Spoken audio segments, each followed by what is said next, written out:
Hello मेरे JNV aspirants, तो बारी है आज 11th के मतलब क्लास 11th में आपके 20 टॉप क्वेश्चन करने की, वो भी एसएसटी के। तो वन बाय वन स्टार्ट करते हैं बिना देरी किए।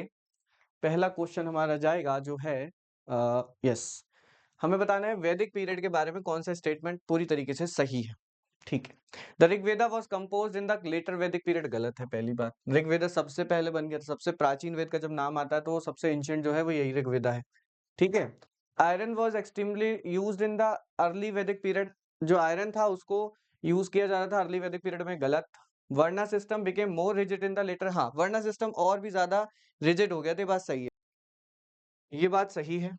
और विमेन हैड नो राइट्स, नहीं भाई, विमेन के पास तो राइट थे एजुकेशन के भी और बाकी के जैसे सभा समिति जो लगा करती थी उसमें भी जाने के।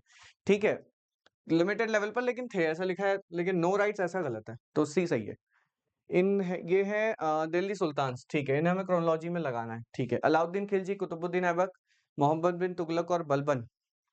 तो इसमें से आप शुरू करो ऐबक से। कुतुबुद्दीन ऐबक पहले भाई साहब आए हैं, इनके बाद जो सुल्तान बने वो बलबन रहे। ठीक, फिर खिलजी आए और फिर तुगलक आए। ठीक, तो 2 4 1 ये वाला 3 ए सही है। ठीक है, डन। चलो, Portuguese, Dutch, English, French. Okay, उन्होंने कहाँ पर अपना एस्टेब्लिशमेंट किया, प्लेसेस का है ना। फर्स्ट फैक्ट्री जो लगाई है वो पूछ रहा है। ठीक है, पुर्तगीज ने कहाँ लगाई, डच ने कहाँ लगाई, इंग्लिश ने कहाँ लगाई, फ्रांस ने कहाँ लगाई। ठीक है जी, तो इसमें से जो याद आता है वो है डच। डच ने कोचीन में लगाई, 2 का आर होना चाहिए। ओके, 1 का पुर्तगीज ने लगाई पौंडीचेरी में, नहीं पुर्तगीज की सूरत में रही। ठीक है, तो ये वाला लगाओ, ए सही हो जाएगा, 3 का ए ठीक हो जाएगा। ठीक है, चलो। Doctrine of lapse was a major cause of the revolt of 1857, बिल्कुल सही। डॉक्ट्रिन ऑफ लैप्स आपको याद है कि वो मतलब अपने कब्जे में ले लेते थे जहां भी राजा जो रहता था, कोई मेल मेंबर नहीं होता था जहां का उत्तराधिकारी, काइंड ऑफ दिस, इस तरह की बातें थी इसमें डॉक्ट्रिन ऑफ लैप्स में। तो it lead to the annexation of several princely stated, बिल्कुल सही बात है। काफी सारे प्रिंसली स्टेट्स का एनेक्सेशन इसी वजह से हुआ, जैसे कि सतारा, झांसी, नागपुर। ये बिल्कुल सही बात है, बिल्कुल सही बात है। असर्शन रीजन दोनों ठीक है और आर अच्छे से ए को एक्सप्लेन करता है। ये जो डॉक्ट्रिन ऑफ लैप्स है इसको अच्छे से आर ने एक्सप्लेन किया है, तो मैं जाऊंगा ए के साथ। ओके, नॉन कॉपरेशन मूवमेंट के बारे में कौन से स्टेटमेंट्स करेक्ट हैं ये बताना है। ठीक है, इट वाज लॉन्च्ड इन 1920, बिल्कुल सही बात, लॉन्च हुआ था। Chauri Chaura incident lead to its withdrawal, हाँ जो फरवरी में हुआ था, क्योंकि क्योंकि यहाँ से जो क्रांतिकारी थे, चलिए जी आगे चलते हैं।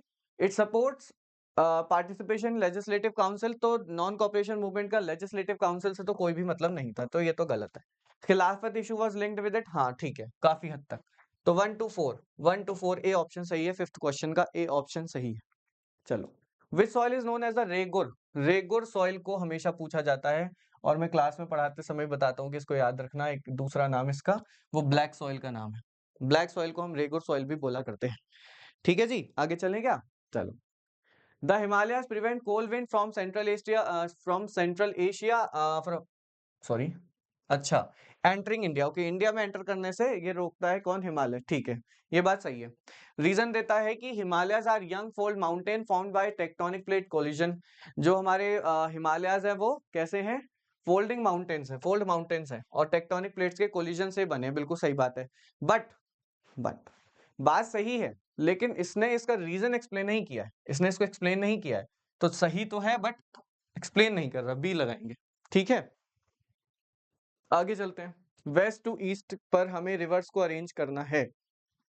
ठीक है भैया, वेस्ट टू ईस्ट पर हमें रिवर्स को अरेंज करना है। ओके, तो वेस्ट से नर्मदा से शुरू करें फिर हम। नर्मदा, गोदावरी, महानदी वेस्ट की हैं और ब्रह्मपुत्र ईस्ट। ठीक है, चलो फिर 2 3 4 1, ठीक, ए सही है, ए सही है। ठीक है, ट्रॉपिकल एवरग्रीन, इसमें क्या बताना है, match the following type of forest with their characteristics tree, उसके कैरेक्टरिस्टिक्स ट्री। ट्रॉपिकल एवरग्रीन के, ट्रॉपिकल डिसीडियस के, या थ्रॉन फॉरेस्ट के, या माउंटेन फॉरेस्ट के, इनके हमें बताने हैं जो स्पेसिफिक ट्रीज हैं, वहां से हमें इसका आंसर देना है। ठीक है जी, चलो देखते हैं। हम स्टार्ट कर सकते हैं इसे माउंटेन फॉरेस्ट से।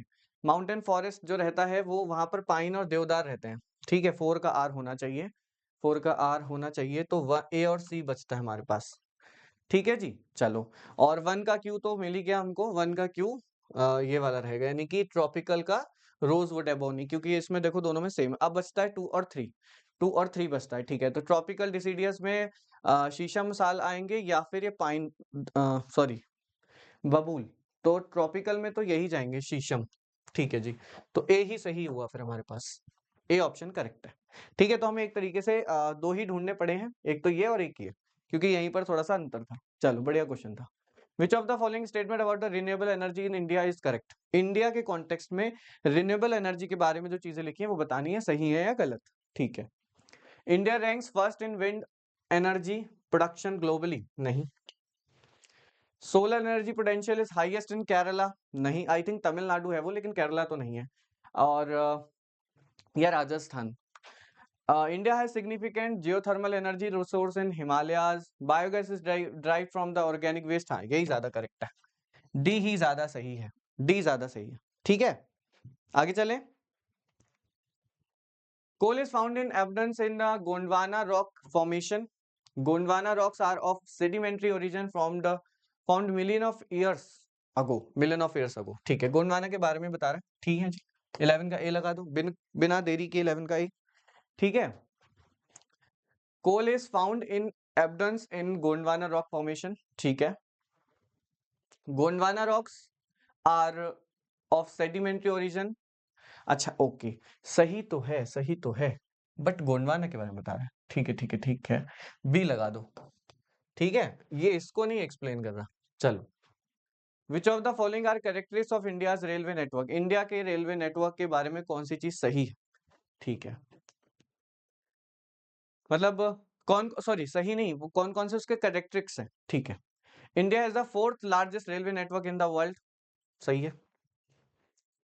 Konkan railway connects Goa to Bangalore, Mangalore. ठीक है, railway are the principal mode of freight transport, और metro rail is operational only in Delhi and Mumbai.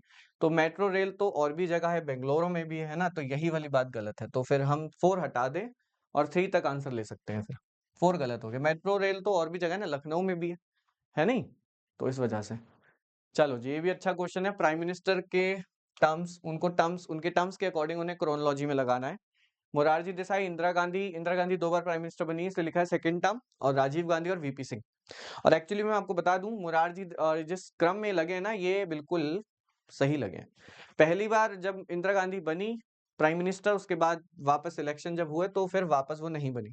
ठीक है, मोरारजी देसाई बने। लेकिन जब मोरारजी देसाई बने तो उनकी, मतलब उस जो भी पार्टी में जैसे ये बने, तो उसके बाद जो अंदर के कह सकते हैं कि इंटरनल जो इश्यूज थे, उसके चलते वो सरकार चल नहीं पाई, है ना। तो फिर वापस इंदिरा गांधी सत्ता में आई। तो मोरारजी देसाई के बाद इंदिरा गांधी, उनके बाद उनके बेटे राजीव गांधी, फिर वीपी सिंह। ठीक है, तो 1 2 3 4, 1 2 3 4, ए करेक्ट है, ए करेक्ट है, कोई दिक्कत नहीं है। यहाँ तक क्लियर है? कोई दिक्कत किसी को तो यहाँ तक बताएंगे, क्योंकि ये बिल्कुल, मतलब ऐसा कभी कभी होता है कि ऑप्शन आपको ऐसे मिल जाए जो एक्चुअली में लगे क्रोनोलॉजी में, लेकिन हाँ, वो आप पहचान तभी सकते हो जब आपको याद होता है वो। अगर याद नहीं है तो फिर बात नहीं। ठीक है जी, चलो आगे चलें। आर्टिकल 39, 40, 44, 48, अच्छा 4 आर्टिकल्स हैं। Uniform civil code, equal pay for equal work, organisation of village panchayat, protection of environment. ठीक है जी, ओके। तो हम यहां से शुरू करेंगे क्वेश्चन को 3 से। ठीक है, क्वेश्चन को हम शुरू करेंगे 3 से, क्योंकि ये है आर्टिकल 44, और आर्टिकल 44 जो जाता है वो यूनिफॉर्म सिविल कोड के लिए जाता है। ठीक है, 3 का पी होना चाहिए, 3 का पी होना चाहिए। ठीक है, होना चाहिए बिल्कुल। तो 3 का पी इन 2 में है, ए और बी में, इनमें से 2 में से अपना एक आंसर होगा। ठीक है, ये हमको क्लियर हो गया। अब आप थोड़ा सा इसको ऐसे भी याद रख सकते हो थोड़ा सा, कि ये 4 और 4 सेम है ना, सेम है। तो जो हमारे यूनिफॉर्म सिविल कोड है वो भी ऐसी ही बात करता है। तो यहाँ से आप थोड़ा सा याद रख सकते हो कि 44 किसके लिए है। फिलहाल यहाँ पर बात इतनी ही करेंगे। ठीक है, और आई थिंक गोवा तो कर ही रहा था रिसेंटली, उत्तराखंड ने भी इसको अप्लाई किया है। ठीक है, यूनिफॉर्म सिविल कोड को, क्योंकि स्टेट गवर्नमेंट के अंतर्गत आता है, अंडर आता है उसमें सब्जेक्ट, उसको अप्लाई करना। ठीक है, चलो, तो डन है पी। अब आप देखो 1 का तो क्यू ही रहेगा क्योंकि दोनों में क्यू है, ठीक है। तो ये हमको आंसर मिल गया, equal pay for equal work, ठीक है। आर्टिकल 39 कहता है equal pay for the equal work, यानी बराबरी का काम और बराबरी के पैसे, है ना, बराबरी की सैलरी। ऐसा नहीं कि कोई पर्सन उतना ही काम कर रहा है, हम उसको कम पैसे दे रहे हैं और हमें ज्यादा, ठीक है। ये थोड़ा जेंडर डिस्क्रिमिनेशन से रिलेटेड टॉपिक है, फिलहाल इस पर इतना डिस्कशन नहीं करेंगे, लेकिन ये हमको बताता है कि equal pay for equal work, कोई भी पर्सन अगर स्पेसिफिक काम कर रहा है तो उसको उतनी ही सैलरी मिलनी चाहिए, वहां पर कोई बायसनेस नहीं होनी चाहिए कि ये मेल है या फीमेल है या फिर किसी और तरह की, सिंपल सी बात है, ठीक है। तो हमारे पास बचता है 2 और 4 में से चूज करना, 2 और 4 में से, 2 का एस या 2 का एस और 4 का आर, और 2 का आर या 4 का एस, यानी कि 2 और 4 में से निकालना हमको, ठीक है। तो 2 है आर्टिकल 40, हमें क्या बताता है आर्टिकल 40, प्रोटेक्शन ऑफ एनवायरनमेंट या फिर ऑर्गेनाइजेशन ऑफ विलेज पंचायत। तो हमारे पास आर्टिकल 40 जो बताता है वो ऑर्गेनाइजेशन ऑफ विलेज पंचायत को बताता है, मतलब 2 आर, मतलब 2 आर, ठीक है। तो इतनी सारी गणित से हमें आंसर मिल गया है बी, आंसर मिल गया है बी, सही है, ठीक है, क्लियर। चलो, okay, president of India is the head of the state, okay. President exercises executive power on the advice of the prime minister and the council of minister. President हमारे India का state का head होता है। यहाँ पर जो state का मतलब है, यहाँ पर स्टेट का मतलब कोई राज्य से मत लगाना, ठीक है जी। ये जो द स्टेट लिखा है इसका मतलब है नेशन स्टेट से, किससे, नेशन स्टेट से।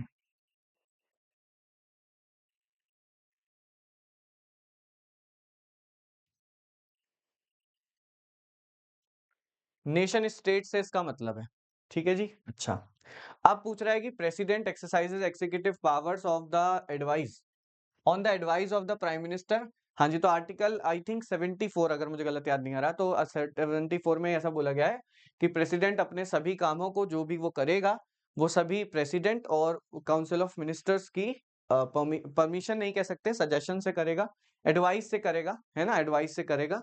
इसका मतलब बेसिकली प्रेसिडेंट जो भी काम, और एक्चुअल में जो रियल पावर रहती है वो इंडिया में प्राइम मिनिस्टर के पास ही रहती है, ठीक है। तो इमरजेंसी केसेस में जो है जो पावर है वो पहुंचती है प्रेसिडेंट के पास, बट स्टिल तभी भी प्राइम मिनिस्टर ही जो है सबसे ज्यादा पावरफुल होते हैं इंडिया में, तो उनके अकॉर्डिंग ही उनको काम करना होता है प्रेसिडेंट को, ठीक है। सो यहाँ पर आर ए को अच्छे से कर रहा है डिफाइन, इसका मतलब ए हो जाएगा correct, both are correct and R is the correct explanation of A, ठीक है। बात ठीक है, समझ में आ गई है, कोई दिक्कत है, परेशानी, समस्या तो बताओ। यहां तक कोई दिक्कत परेशानी समस्या तो बताएंगे, वरना हम आगे चलेंगे। चलो आगे ही चलते हैं, ओके। पॉलिटिकल पार्टीज के बारे में बताना है क्या करेक्ट है, ठीक है, और वो भी इंडिया के कॉन्टेक्स्ट में, in India. Which of the following statements about political parties in India is और आर करेक्ट, मतलब एक से ज्यादा भी हो सकते हैं, इसलिए लिखा है India follows a multi party system, बिल्कुल ठीक बात है, इंडिया में मल्टी पार्टी सिस्टम है। जब भी इलेक्शन होते हैं तो सिर्फ एक पार्टी इलेक्शन नहीं लड़ती, एक से ज्यादा पार्टी इलेक्शन लड़ती है, ठीक है, जब भी इलेक्शन होते हैं, ठीक। और हमारे पास पार्टीज जैसे बीजेपी है, कांग्रेस है, आम आदमी पार्टी है, ठीक है, एसपी है, इस तरीके से 3-4 पार्टीज जो हैं उनके कैंडिडेट जो है इलेक्शन लड़ते हैं, तो इसका मतलब मल्टी पार्टी सिस्टम है, सिंगल पार्टी भी नहीं है, बाय पार्टी भी नहीं है, ठीक है। ऐसा भी नहीं कि दो ही पार्टी खड़ी होंगी हर बार, दो से ज्यादा भी हो सकती हैं और होती है। तो पहली बात एकदम इंडिया के कॉन्टेक्स्ट में बिल्कुल सच है, बिल्कुल सच है। चलो आगे चलो। Regional parties can form government only at state level. Regional party जो है वो गवर्नमेंट स्टेट लेवल पर बनाती है, केवल स्टेट लेवल पर बना सकती है। तो अगर रीजनल पार्टी जो है वो बन जाती हैं, मतलब एक स्पेसिफिक क्राइटेरिया अगर वो पूरा करती हैं, तो फिर वो सेंट्रल लेवल पर भी इलेक्शन लड़ सकती हैं और फिर उसमें गवर्नमेंट भी बना सकती हैं, ठीक है। तो ये वाली बात तो गलत है, ये सही है और ये गलत है। A party needs to secure 5% votes in Lok Sabha election to be recognized as a national party. जैसे रीजनल पार्टी है, फिलहाल तो ये गलत है, लगभग 6% होना चाहिए, जितना मुझे याद आ रहा है, वैसे तो गलत ही है, ठीक है, लगभग 6%। और एक और क्या नाम है, क्राइटेरिया आता है, एलिजिबिलिटी आती है कि उसमें उनको सीट्स भी विन करना होती है कुछ, ठीक है। तो फिलहाल थर्ड वाला भी गलत ही है, पूरी तरीके से सही नहीं। Anti defection law prevents party switching, हाँ पार्टी स्विचिंग, ये जो एंटी डिफेक्शन लॉ है ये भी सही बात है। एंटी डिफेक्शन लॉ शेड्यूल 10 में आई थिंक लिखा गया है, और क्या होता है कि इससे पहले क्या होता था कि जो लीडर्स यानी जो मतलब पॉलिटिकल लीडर्स रहते हैं वो क्या करते हैं कि जब देखते हैं कि भाई जिस पार्टी में वो है उस पार्टी का पलड़ा थोड़ा हल्का है कह सकते हैं, उनको नहीं लगता कि इस पार्टी के थ्रू ये पार्टी इस बार इलेक्शन में जीतेगी, अगर वो जीतेगी नहीं तो उनको क्या कुछ मिलेगा नहीं, है ना, कोई डिजिग्नेशन उनको प्रॉपर नहीं मिल पाएगा, कोई पद नहीं मिल पाएगा। तो इस वजह से वो क्या करते हैं कि वो एंड टाइम पर आकर के दल बदल करने लगते हैं, मतलब आज इस पार्टी के मेंबर हैं कल दूसरी पार्टी में चले, मान लीजिए फॉर सपोज कि वो आम आदमी पार्टी से इलेक्शन लड़ रहे हैं, ठीक है, और एक तरफ कांग्रेस है सामने, तो उनको लगता है एक टाइम पर आकर कि आम आदमी पार्टी जो है वो अब थोड़ा वीक हो गई है ना, अब इसमें से इलेक्शन हम नहीं जीत पाएंगे, तो वो क्या करेंगे, चेंज कर लेंगे, उसको छोड़ देंगे और उसको ज्वाइन कर लेंगे, किसको, कांग्रेस को। तो उसका एक स्पेसिफिक क्राइटेरिया हो गया है कि आप ऐसे इतनी जल्दी स्विच नहीं कर सकते, या फिर करेंगे तो कब तक कर सकते हैं। ऐसा नहीं कि मतलब आपको लास्ट टाइम पे लगता है कि अरे यहाँ से तो मैं नहीं जीत पाऊंगा, तो अब चलो वापस चलते हैं दूसरी पार्टी में होकर आते हैं। तो ऐसा इन चीजों को रोकने के लिए ये लाया गया। बट हाँ, ये भी बोल सकता हूँ कि एंटी डिफेक्शन लॉ अभी भी अच्छे से इम्प्लीमेंट नहीं है, ठीक है, अभी भी बहुत सारी चीजें हमें देखने को मिलती हैं जो उसके अगेंस्ट है, यानी प्रॉपर और सही तरीके से अभी इम्प्लीमेंटेड नहीं है। कौन सा, ये एंटी डिफेक्शन लॉ जिस तरीके जिस पर्पज से बनाया गया था, मुझे नहीं लगता अभी वो पर्पज पूरा हुआ है, ठीक है, स्टिल। तो फिर 1 और 4 को टिक कर सकते हैं, आगे चलते हैं। ओके, क्रोनोलॉजी में लगाना है इन सारी चीजों को। Formation of World trade Organization, Bretton Woods conference, establishment of GATT और economic liberalization in India 1991, Narasimha Rao के टाइम की, ठीक है। अच्छा, ब्रेटन वुड हुआ है 44 में, ठीक है जी। और वर्ल्ड ट्रेड ऑर्गेनाइजेशन बना था 1995 में, गेट 48 में, ठीक है। ओके, तो सबसे बाद में जो हुआ वो formation of the world trade organisation हुआ, 1, सबसे लास्ट वाला, ठीक है। तो आप देख रहे हो कि बी तो ऑप्शन गया, 1 सबसे लास्ट में होना चाहिए। अच्छा, और सबसे पहले जो इसमें से दिखाई देता है वो है ब्रेटन वुड कॉन्फ्रेंस, सेकंड। लो जी, ए और सी, अब इनमें से एक चूज करना है, ठीक है, अभी इनमें से एक चूज करना है, ठीक है। तो अब आ जाओ, 2 हो गया, अब 2 के बाद 3 आना चाहिए, 2 के बाद 3 आना चाहिए, और 3 के बाद 4 आना चाहिए, हाँ, ठीक है। तो यानी कि सिंपल हमारे पास ए ऑप्शन ही करेक्ट हो गया, ज्यादा सोचना विचारना नहीं पड़ा हमें, है ना। चलो जी, तो फिर यही ठीक है, 2 3 4 1। सबसे पहले ब्रेटन वुड कॉन्फ्रेंस 44 की, एस्टेब्लिशमेंट ऑफ गेट 1948 का, एस्टेब्लिश फिर लिबरलाइजेशन इन इंडिया 1991 में, और ये अपना formation of the trade organisation यानी कि WTO जिसे हम शॉर्ट में बोलते हैं, WTO जिसे हम शॉर्ट में बोलते हैं, वो ये, ठीक है, डन है। Adam Smith, Karl Marx, Thomas Malthus और Amartya Sen, match of the following economics with their contributions, economist हैं सारे के सारे, और उनके कॉन्ट्रीब्यूशन से इनको जोड़ना है हमें, ठीक है जी। चलो देखते हैं कहाँ से जोड़ सकते हैं। तो हम कॉल मार्क्स पे चलते हैं, कॉल मार्क्स को आपने ज्यादा सुना होगा। ओके, एडम स्मिथ को हम दास कैपिटल से करते हैं, ठीक है जी। अमर्त्य सेन की तो थ्योरी ऑफ पॉपुलेशन है, 4 का तो पी होना चाहिए, 4 का तो पी होना चाहिए, 4 का पी, और कुछ नहीं, और तो सब मैच्ड है, ठीक है। तो फिर आंसर बन जाता है हमारे पास, आंसर बन जाता है हमारे पास Amartya Sen population, theory of population, 3S Thomas Malthus Development as Freedom, Karl Marx Wealth of Nations, और 1R Adam Smith Das Kapital, ठीक है। तो बी करेक्ट हो जाएगा 18 का, ठीक है। Unemployment is both an economic and social problem, बिल्कुल सही बात है। अनएम्प्लॉयमेंट का मतलब कि आपके पास जॉब नहीं है, right, is both an economic and social problem, एक इकोनॉमिक और बोथ और सोशल प्रॉब्लम भी है। इकोनॉमिक इसलिए क्योंकि भाई एम्प्लॉयमेंट का मतलब अर्निंग, अर्निंग का मतलब प्रोडक्टिविटी, प्रोडक्टिविटी का मतलब कुछ ना कुछ प्रोडक्शन होगा कंट्री के लिए, और फिर वो इंपोर्ट एक्सपोर्ट होगा यानी कि बिजनेस, ठीक है। तो इस वजह से इकोनॉमिक और सोशल के लेवल पर ये कि काफ़ी सारी सी चीज़ें जो रहती हैं सोसाइटी में, उसके लिए आपको कहीं न कहीं मनी की ज़रूरत होती है। एक सही स्टेटस की ज़रूरत होती है, वो मेंटेन आपके कहीं न कहीं एम्प्लॉयमेंट से, बिज़नेस से, व्हाटएवर से इससे होता है, तो इसलिए असर्शन एकदम ठीक लिखा है कि ये सोशल और इकोनॉमिक दोनों तरह की परेशानी है। Unemployment leads to wastage of human resource and causes psychological distress. ठीक है भैया। साइकोलॉजिकल डिस्ट्रेस तो लेकर के आता ही है अनएम्प्लॉयमेंट की, आप सोचते हो कि आपकी जॉब नहीं लग रही है और ये सारी चीज़ें आपके मन में चलती हैं।